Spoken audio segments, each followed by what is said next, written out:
No, I want an official red undercover knife to 200 count my rifle. Christmas will be magical, just like in a fairy tale. After all, there's only one more sleep till Christmas. Silver and gold, silver and gold. Everyone wishes for silver and gold.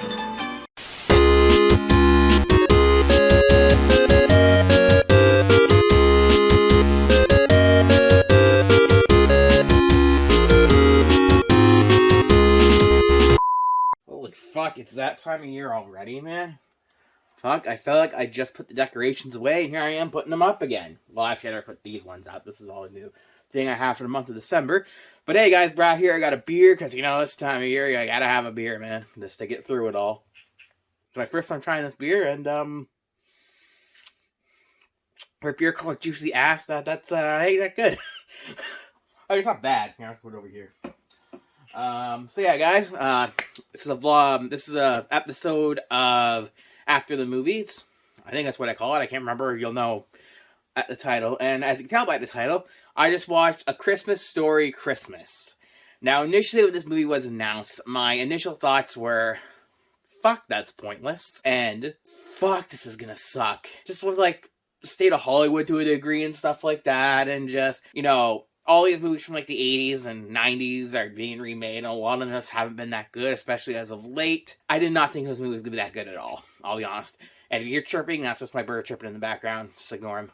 And so I thought, fuck, this is not going to be good, man. But I was like, you know what? I love the original. It's one of, if not my favorite Christmas movie ever. I know it's overplayed. I know it's overplayed way too much. You know, I agree with that.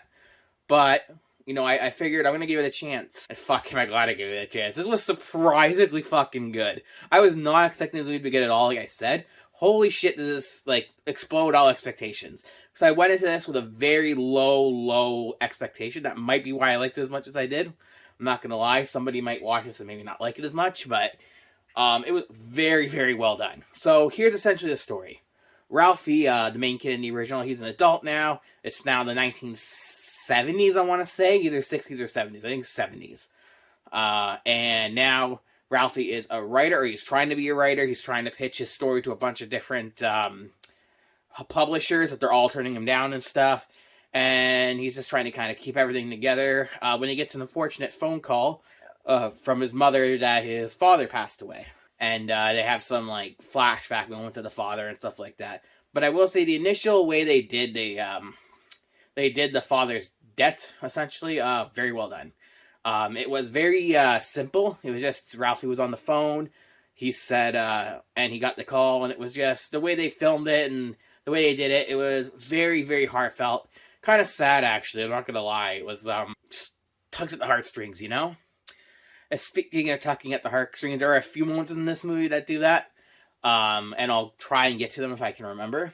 So yeah, he has to now go back home to his town, to his old town, Indiana, to the old house where his mom is, and it's the same actress from, I think the same actress anyways, from the previous movie. They brought a lot of the main cast back, surprisingly. I was a little surprised they were able to get all these people, considering it's been like almost 40 years since this movie's come out. Or, I think next year is 40 years of A Christmas Story, because I think 1983 is when that movie came out, and next year is 2023, so, fuck, I'm getting old, man.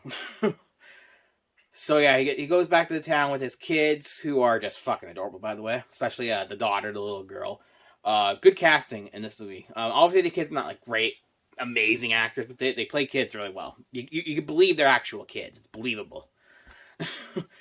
And so he goes back home, and he is put in charge of Christmas, essentially. Because his dad used to be, like, basically the king of Christmas. If you watch the original movie, he put together one hell of a Christmas. He got tons of presents for his kids. He got Ralphie the BB gun that he wanted, and all that sort of stuff.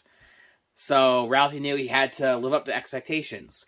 And so he tried to give his kids the best Christmas that he could. He brought them to that window that you see at the start of the original Christmas Story, where you're able to see the toys from, that's there this year. And they had some stuff from, like, you know, the 70s and stuff, but they didn't overdo it. And that is one thing I liked. They nostalgic baited maybe a little bit in terms of bringing a lot of the characters back and some of the references and stuff like that. But they didn't really fill it with too many, like, this is the 80s or the 70s or the 70s or whatever. You know, all this stuff from the 70s. Remember this, remember that, remember this, remember that. It wasn't that bad with that. It was a good amount. So he brought his kids to there. He brought his kids to the mall. They had that same exact where the Santa was with the slide and stuff. Unfortunately, the Santa wasn't a big dick like he was in the first movie. That was a little disappointing. I was hoping he was going to kick his kid down the slide like Ralphie got kicked down. Because that was one of my favorite moments in that movie. Because that Santa and the elves were fucking nuts in that movie. Yeah, I'll shoot your eye out. Yeah, I'll shoot your eye. So fucking stupid. But, so yeah, there was that. And he also ends up throwing a snowball at his daughter's eye and fucks her eye up. And, his son goes on to bogging down a hill and breaks his arm. A lot of stuff happens in this movie. I know I'm going to be all over the place, so I'm going to warn you. There's a lot that happens, so it's kind of... I'm trying to do this all unscripted, so just bear with me here. But they brought a lot of the characters back, too, which I really liked. They brought back Ralphie's two friends, the kid that sticks his tongue on the pool, and the other kid that triple dog dares him to do it. They brought back the bully. The bully was only there for, like, one scene, but his kids were in the whole movie. They actually bullied his kids, and Ralphie at first tries to stand up for his kids, but then he realized he has to let his kids sort of fight their own battle, which they end up doing in a kind of a cool way.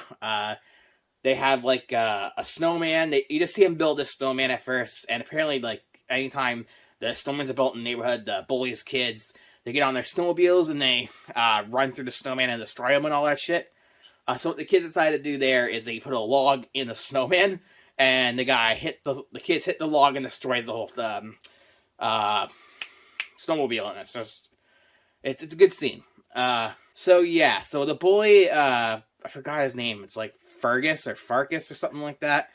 He does make a cameo in the movie. He's now a police officer. The jokes you can make there, but I'm not even gonna get into it.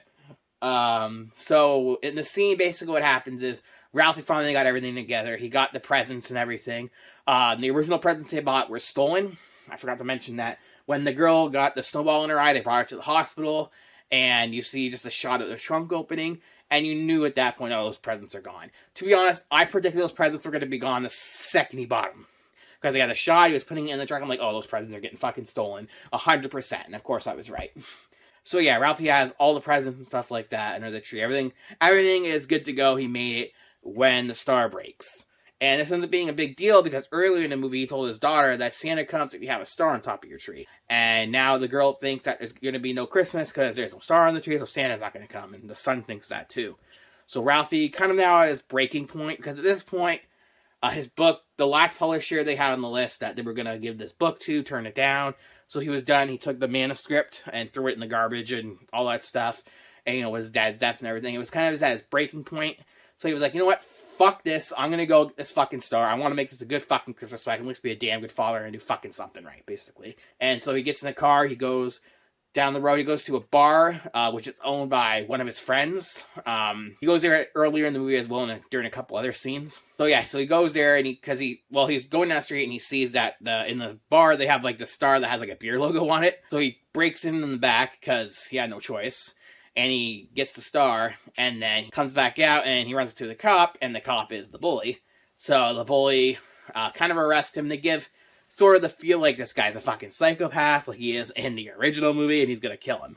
To the point where literally you hear the police walkie-talkie thing talking, and he fucking turns it off and is giving it a look like, yeah, I'm gonna fucking kill you, you piece of shit. And so, but what ends up happening is he actually drives him home. And he says, basically what he ends up telling Ralphie is that he thanked Ralphie for kicking the shit out of him. Because in the original movie, Ralphie, can't take that bully anymore, and he beats the shit out of him. And he thanks him for that because it sort of put him, on the right path, basically. And it made him one of the good guys. It was actually a nice scene, honestly. You can argue that, it could get off the message that, the only way to deal with a bully is to kick the shit out of them. Some instances that might be the case, I don't know. But, I didn't really make a big deal about that. And, this movie was fantastic, man. And the way the movie actually ends was so fucking heartfelt, honestly. So essentially, Christmas morning comes, the kids are like, "Wake up, Dad, wake up, it's Christmas." And so they go downstairs, and they see there's more presents than they anticipated. Because, essentially, after the presents were stolen, they only had like $20 left from the Christmas fund, so they had to go to the dollar store and get a bunch of shitty presents and stuff like that. But they end up having a bunch of other gifts, and then Ralphie goes and reads them, and it says to, like, his daughter, or to him, from Grandpa. And then he kind of looks, and he's like, these are from Grandpa. And then the mom's like, yeah, I found those in the basement, because just before that, Ralphie and the mom were staring at the Christmas tree after everything had happened. And that scene I kind of wish would have went on a little longer. I would have liked maybe a bit of a conversation between the mom and Ralphie. That could have been a really nice moment, but they kind of cut it off really early. That's kind of a nitpick right there, but I'm not going to complain too much. Anyway, so she says, yeah, Grandpa, he had those, I found those down in the basement. I guess he bought them before Christmas, because obviously he wasn't expecting to die.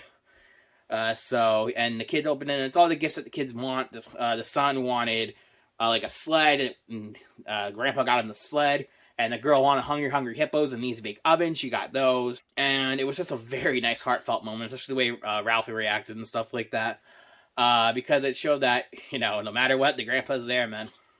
Even after death. And, it's nice to have those scenes, because I know for a lot of people, Christmas is a very hard time of year, and especially for people that have lost loved ones and stuff like that.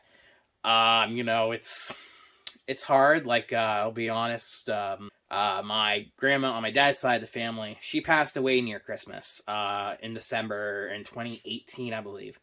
And one of my biggest memories around Christmas, I will actually talk about it a little bit in another video I'm doing later, but was going to her house on Christmas Eve or Christmas Day.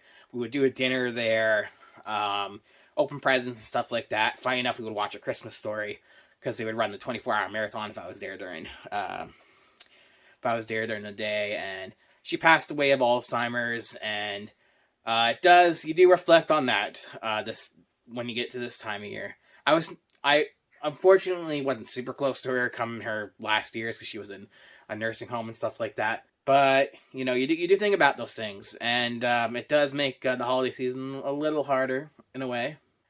So I can see... I felt that with this movie, that basically it showed that, no one's around forever, and try to, celebrate the holidays with the people that you have and try to make the most of it. It's a hard time of year for a lot of people, but it's just, it can also bring out good in a lot of people and joy in a lot of people. Just ignore my heater, for fuck's sake. And yeah, again, this is unscripted, so I'm sorry if that kind of went nowhere. But yeah, so the movie could have ended there, but it went on a little more. They did like a whole dinner scene. They had everybody show up, including Ralphie's brother, who you only saw on a phone call at this point. He's his brother, Randy. What's his name, Randy? I can't remember his name, but he's become like this rich guy now. This rich guy that travels the world and stuff like that. Became very successful, and Ralphie kind of gets him to come in by guilt tripping him, basically. And now we don't see him until Christmas Day when he gets there. And it's a very nice moment, because Ralphie had... One of the things Ralphie had to do in this movie was write an obituary for his father. And he felt like he really couldn't do it because of this book. And because once the book was not picked up by anybody officially, he felt like he wasn't a good enough writer. But it was at that moment where he was able to just write. And I started writing an obituary. He wrote like a whole story about his father. And the wife... his wife, he has a wife, I don't know if I mentioned her or not, when Ralphie went to get that star, the newspaper called and said they wanted the obituary for the newspaper, so she brought that story down and they published it on the front page. So, and that was also a really nice moment. So many really nice heartfelt moments in this movie, honestly. And it was just, honestly, it's just a good movie. Like, I was very, very surprised by that. I really was not expecting that to be good at all, like I said. I was expecting it to be stupid and filled with a bunch of bull crap, and just so many remember this sort of nostalgia baiting references and stuff like that. They did get a little nostalgia baiting with some stuff, lots of throwback clips and stuff like that, and they brought back just about everybody they could, which I like. I do like that part. That's where, that works, nostalgia stuff. But for the most part, I think they did a good job with this movie. I give it like an 8 out of 10. Oh, that was my bird, sorry. So yeah, I give it an 8 out of 10. And I would recommend this for just about anybody, honestly. It's a pretty solid movie. And if you're a fan of the original, You're gonna like this one. I wouldn't say it's as good as the first one, but you're gonna like this one. So guys, thanks for watching. Hit that subscribe button and ring that bell if you want to see more videos like this one, or if you just like any of the content on the channel. Also, comment down below and like this video. As the more engagement my videos get, the better. Anyways, I got more Christmas themed stuff to do this month. It's gonna be a busy month with videos, actually. So we'll see you guys then. Take care. I'm gonna go finish this beer in the meantime. Oh, seriously, this stuff is bitter as fuck. Ugh.